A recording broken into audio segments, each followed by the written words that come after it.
Sandra's POV. Are you alright? You didn't get hurt, did you? Tanong ni Elias habang sinisipat ang kanyang muka kung may galos ba siyang natamo. Ayos lang ako. Aniya at nag-angat ng tingin. Nakita niya ang ilang sugat sa muka ng binata, lalo na ang galos sa gilid ng labi nito. Wala sa loob na hinaplos ni Sandra ang mga ito. Does it hurt? Malumanay niyang tanong. Yeah, a little. Tugon nito. Napabuntong hininga siya at maya-maya pa ay pinalo ang binata. Ouch! Ba't ka ba nananakit? Inirapan niya ito. Bakit ka ba kasi nagtatapang-tapangan kanina? Paano kung hindi mo pala kayanin ang mga yon?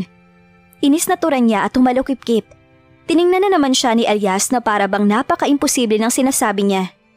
Anong gusto mo? I'll let them touch you and take you with them? Anito sa madiin na boses. Kung hindi nakialam si Elias kanina, ay malamang natuluyan na siyang tinangay ng mga lalaking yon. Pero kahit na, nasaktan ka tuloy. Mahinang natawa ang binata. Malayo sa bituka to, Sandra. And besides, why don't you just thank me rather than picking a fight? Tinaasan siya nito ng kilay. Fine, thank you. Aniya at inirapan ng binata. You're not sincere in that. Ikis mo na lang kaya ako para mula ang hapdi nito. Nakangusong saad nito at unti-unting inilapit ang muka sa kanya with matching pikit-pikit pa. Biglang nagrigodo ng puso niya kaya napalunok siya at ipinilig ang kanyang muka para bumalik siya sa wisyo. Tigilan mo ko ha, baka gusto mong paluin ko yung sugat mo. Ito naman, di mabiro. Nakasimangot nitong maktol. Elias! Tili ng matinis na boses ni Dulce habang tumatakbo patungo sa kinaroroonan nila. Grabe, ang galing-galing mo talagang sumuntok. Hindi ka lang pala pogi at yummy eh. Magaling ka rin pala sa bakbakan. Agad na puri nito sa binata pagkarating. Talaga? Syempre naman. Pagsang-ayon nito. Magaling talaga ako sa kahit anong bakbakan, Dulce. Pili yung saad nito sa dalaga na siyang ikinapula nito ng pisngi dahil sa kilig. Umirap si Sandra sa hangin dahil sa inaakto nito. Naku, may sugat ka pala. Halika sa bahay, gagamutin kita. Alok ng dalaga. Napataas na ang kilay niya at hindi na nakatiis. Sa bahay ko siya nakatira, Dulce, kaya ako ang gagamot sa kanya at hindi ikaw. Mataray niyang saad at hinila ang binata papalayo. Narinig niya ang mahinang tawa ng binata na makalayo sila kay Dulce. Tiningnan niya ito ng masama subalit hindi pa rin nawala ang ngiti sa labi ng lalaki. Nang mapansin ng binata ang pagkapiko niya, ay kinagat nito ang pang-ibabang labi upang pigilin ang pagngiti. Ba't pangiti-ngiti ka? Gusto mo siyang gumamot sa'yo? Nakapamewang niyang tanong. Umiling naman ang binata. Di ko kasi alam na selosa ka pala. Nakangiting tukso nito sa kanya. Lah, assuming. Aniya saka tinalikuran ang binata upang maiwasan na mahalata nito ang pamumula ng kanyang pisngi. Naglakad siya patungo sa may puno ng niyog kung saan nakatali ang 5 lalaki. Sumunod naman sa kanyang likuran si Elias. Puno ng pasa at sugat ang mga pirata. Bahagya naman siyang nakaramdam ng awa sa sinapit na mga ito. Pero kasalanan din naman nila. Anong gagawin natin sa kanila, Mang Tonyo? Tanong niya sa isa sa matatanda nilang kapitbahay. Pumunta na si Ben sa presinto, Sandra. Yun nga lang ay aabot pa ng ilang oras yun kaya babantayin muna namin sila. Anito kaya napatango-tango siya. Naramdaman niya ang pagtabi ni Elias sa kanyang tagiliran kaya nilingon niya ang binata at nakita niya ang talim ng tingin nito sa mga nakagapos. Let's go? Untag nito sa kanya. Napakurap-kurap naman siya bago tumango at nagpaalam sa mga kapitbahay na naroon saka sila umalis. Habang naglalakad ay hindi mawaglit sa isip niya ang mga nangyari. Kung gaano kagaling sa pakikipaglaban si Elias kanina at ang mga nakakatakot na 7 titig ng binata. Nasanay siya na laging nakangiti si Elias. Naalala niya parang pamilyar ang mga mata nito kanina. Subalit hindi niya maalala kung saan niya nga ba ito nakita. We're here, anunsyo ng binata. Ha? Takang tanong niya. Sabi ko, andito na tayo. You seem spaced out. Are you sure you're alright? Nag-aalalang tanong ito. Pumasok na lang tayo at gagamutin ko mga sugat mo. Aya niya rito. Ouch! Can you make it a little gentle? Panay ang reklamo ng binata habang ginagamot niya ito kaya bahagya na siyang nainis. Ang arte mo naman! Kanina lang ang tapang-tapang mo kipaglaban ha? Tapos ngayon dinadahan-dahan na nga kita. Panay pang reklamo mo. Isa masakit eh. Did you know that wounds get painful afterwards? That's what I'm feeling right now, Sandra. Napairap na lang siya sa hangin. Sigurado siyang nag-iinarte lamang ito. Hindi ko po alam, sir. Wag po kayong galaw ng galaw para matapos na tayo. Sarkastiko niyang saad dito. Umayos naman ito ng upo at hindi na nagsasalita, pero may munting ngiti itong sinusupil sa labi. Maya-maya pa ay napapangiti na rin siya kahit hindi niya alam kung bakit. Napagpasyahan nilang dalawa na magpahinga muna. Siya man ay nakaramdam ng pagod dahil sa mga nangyari. Hindi na malaya ni Sandra na napahaba pala ang tulog niya. Nagising na lang siya sa malakas na katok mula sa labas ng bahay. Napilitan siyang bumangon at binuksan ng pintuan. Bumungad ang humahangos at nag-aalalang mukha ni Empoy. "Anong nangyari sa iyo, Empoy?" Pag-aalala niyang tanong. "Yung mga bandido ate, nawawala." "Ano? Paanong nawawala?"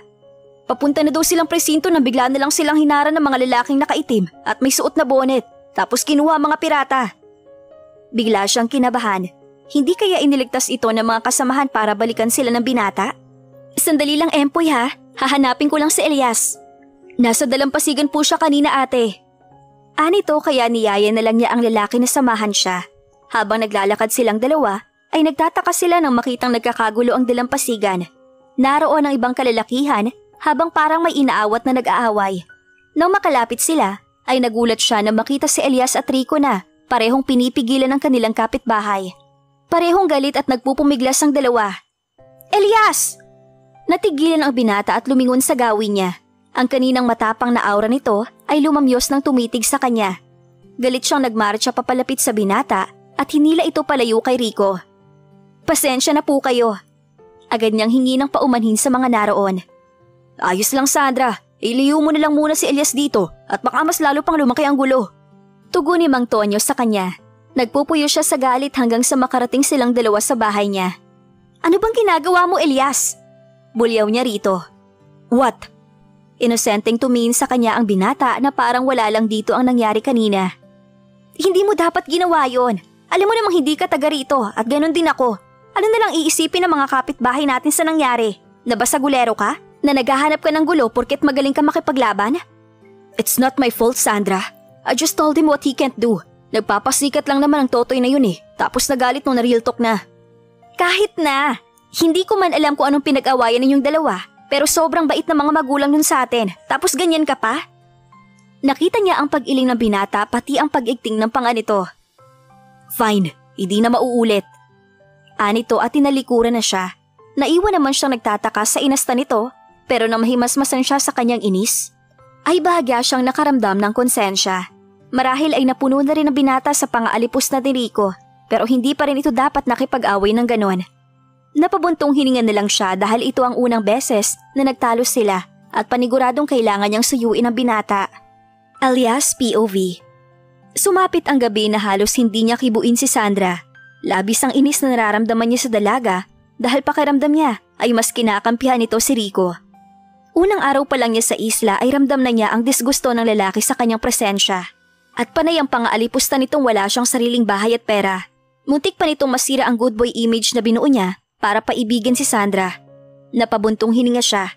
He can't let that man ruin his plan for Sandra. Hindi siya nagsasayang ng ilang buwang pagpapangga para lang sa wala. Tiniis niya ang mahirap na buhay sa isla, pati na ang mga lansa ng mga isda. He really hates the stingy smell and especially hates the neighbors around him who act close to him. Ang sarap sabuyan ng granada ng mga ito para mawala na sa mundo. "Elias!" Lumingon siya kay Sandra na kasalukuyang nakatayo sa isang gilid habang pinaglalaroan ng mga kamay nito. Baka sa mukha ng dalaga ang pag-aalinlangan na lapitan siya. "Galit ka pa ba?" Tanong nito pero hindi pa rin siya nagsalita. "Sorry na, hindi ko naman sinasadya na pagalitan ka. Tsaka ikaw lang din naman ang inaalala ko. Ayoko lang na may makaaway ka habang nananatili ka dito. I don't like violence, Elias. Takot ako sa ganon. Hindi ako sanay kaya sana maintindihan mo." Malumanin itong paliwanag. Nagpakawala siya ng malalim na hininga. Plano sana niyang wag itong kausapin ngayong gabi para kunwari nagtatampo siya. Pero bakit ba hindi niya matiis ang babaeng ito? "Come here." Malumanay niyang saad.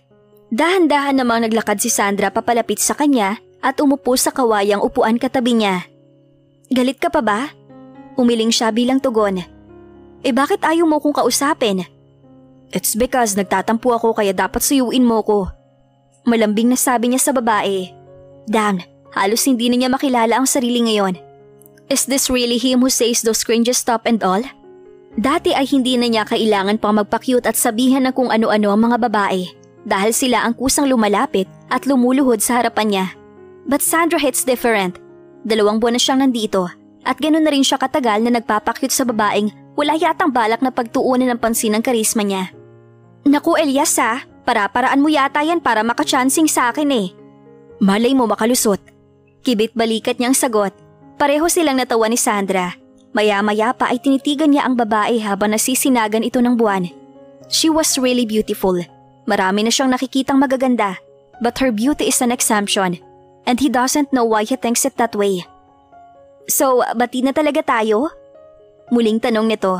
Nakangiti naman siyang tumango sa dalaga. Matitiis ba naman kita?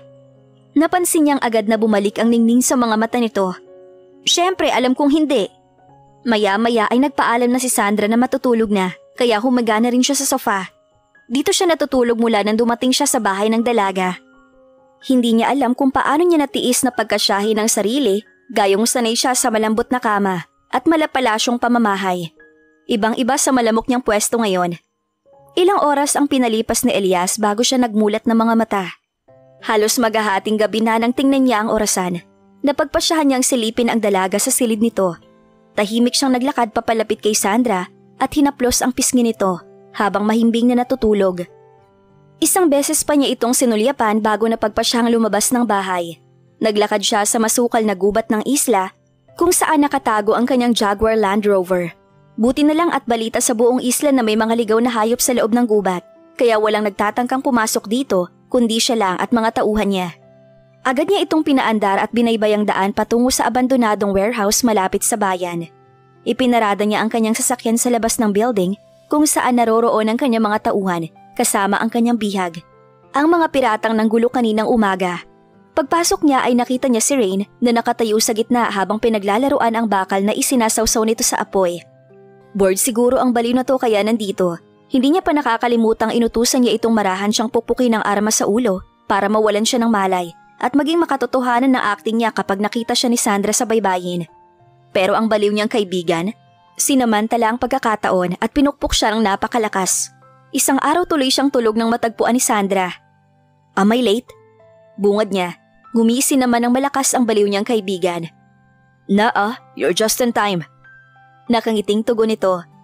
Sinipat niya ang 5 lalaki na nakatali habang nakasalampak sa sahig. Yumuko siya upang magpantay ang mukha niya sa harap. It's payback time. Messing with Enrique Elias Hipolito means gone. Hay, bati niya rito at ninisihan ang leader ng grupo. Nanlaki naman ang mga mata nito nang mapagtanto kung sino siya. Ikaw? Yes, mabuti naman naalala mo pa ako. Aniya at kinasa ang armas pagkatapos ay pinutok ito sa balikat ni Edgar. Umagos ang pulang likido mula sa sugat nito, kaya idiniin niya ang kanyang daliri para mas lalong makaramdam ng sakit ang kaharap.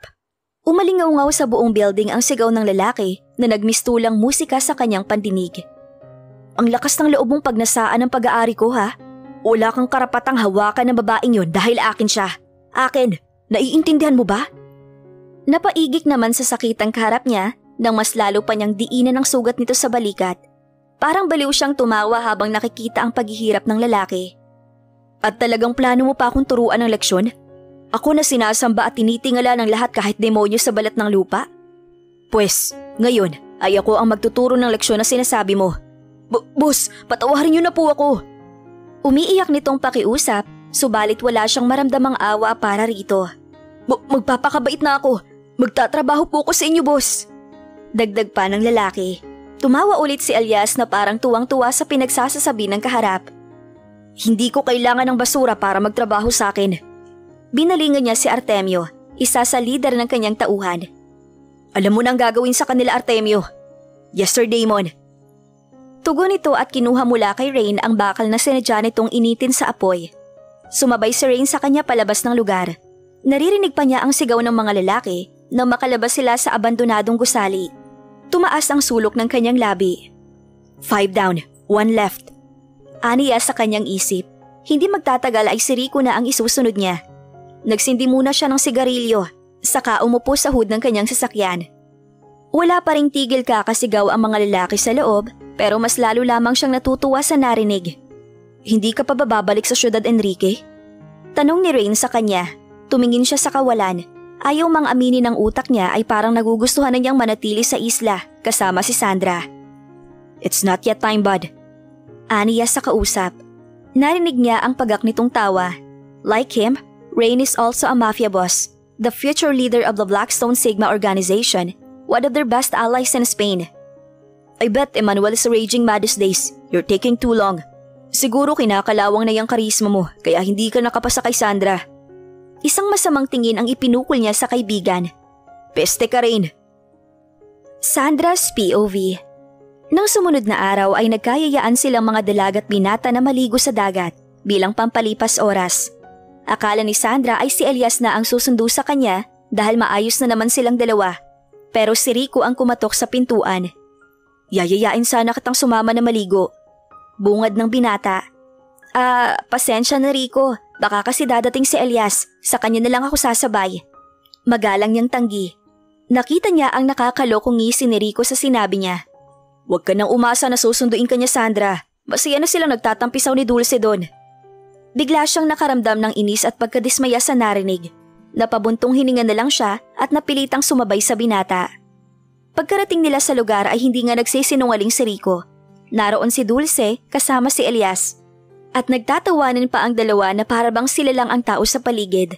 Mas lalo siyang nawalan ng gana at gusto na lamang niyang umuwi pero nakakahiya naman sa iba. Ayos ka lang ba? Nilingon niya si Rico sa katipid ng hinitian.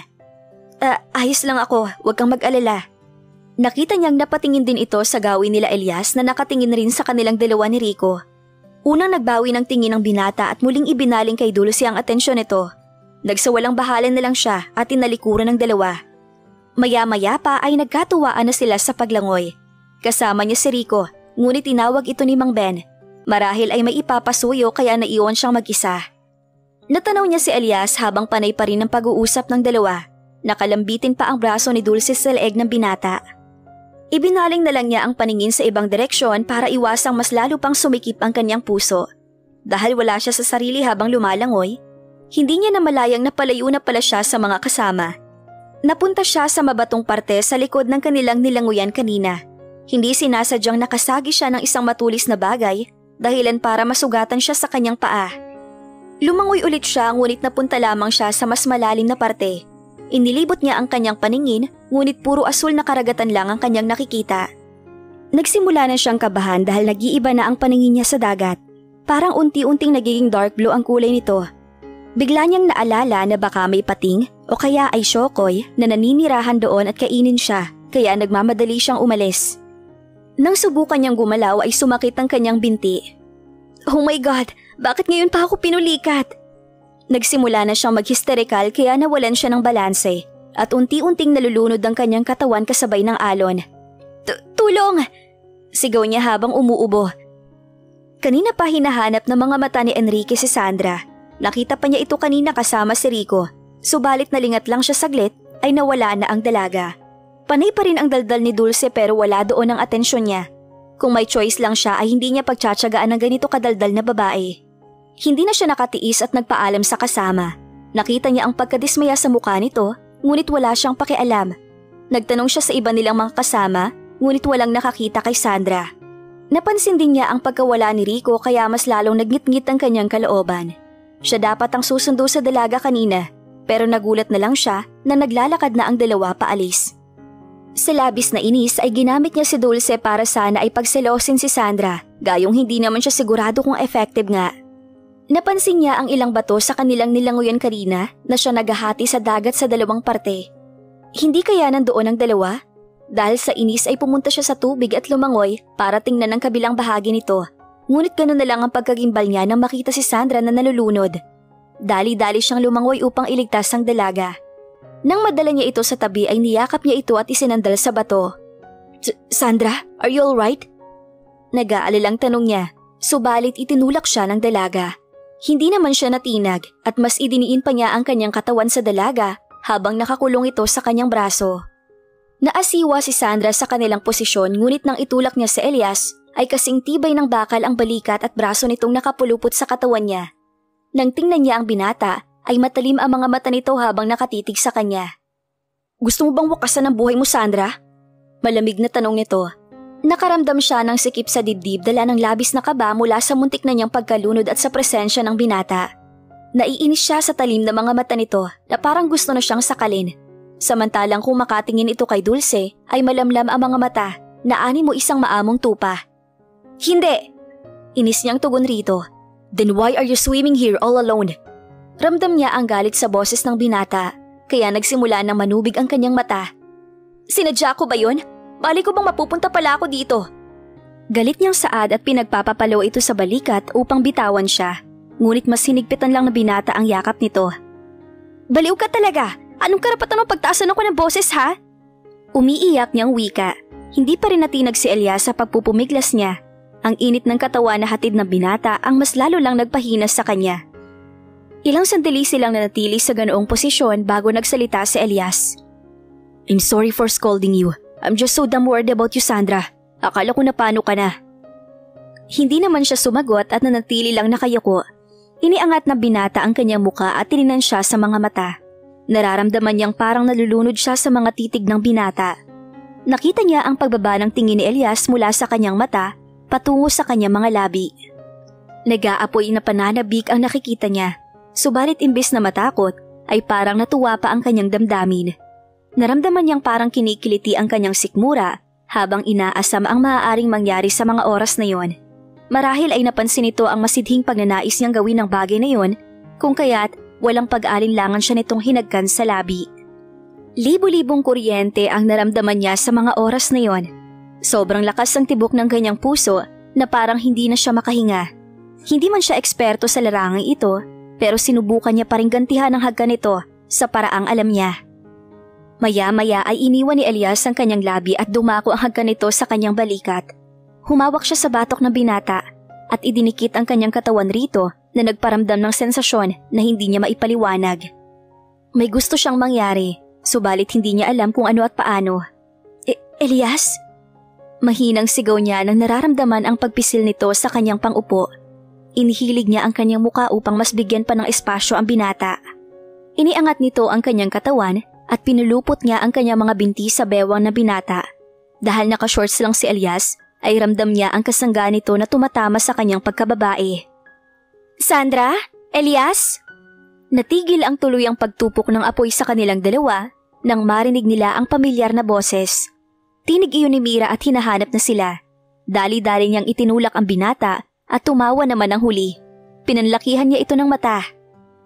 Umayos ka, Elias ha? Banta niya rito. Ngumisi ang binata kaya napadako ang kanyang tingin sa mamula-mula nitong mga labi. Napakagatlabi siya. Stop biting those sexy lips of yours, woman. Baka masakop ko ulit yan ngayon dito. Anito habang hinihingal. Muli nilang narinig ang boses ni Mira kaya napagpasyahan niya na lumabas na sa pinagtataguan. Nang akmang susunod na si Elias ay itinulak niya ito. What? Anong what ka dyan? Magtago ka at baka makita ka ni Mira. Tarantang sabi niya. Kunot noo siyang tiningnan ni Elias. How? Basta magtago ka. Tinulak niya ang binata. Subukan mo sumisid sa ilalim. Dagdag pa niya. Kanina pa kita hinahanap, Sandra. Andito ka lang pala. Saad ni Mira habang papalapit sa kanya. Napalunok naman siya bago hilaw ng umiti. Sinubukan ko lang namang libutin tong lugar. Sagot niya rito. Napatango naman ang babae at inilibot pa ang tingin sa paligid. Mag-isa ka lang? Hinahanap ka kasi na Elias eh. Bigla din na walang lalaking yon. Akala ko nandito siya. Ha? Wala siya dito. Hindi ko siya nakita. Ganun ba? Halika na, kain na tayo. Aya ni Mira sa kanya. Maya-maya ay luminga pa siya sa paligid, subalit hindi na niya nakita si Elias.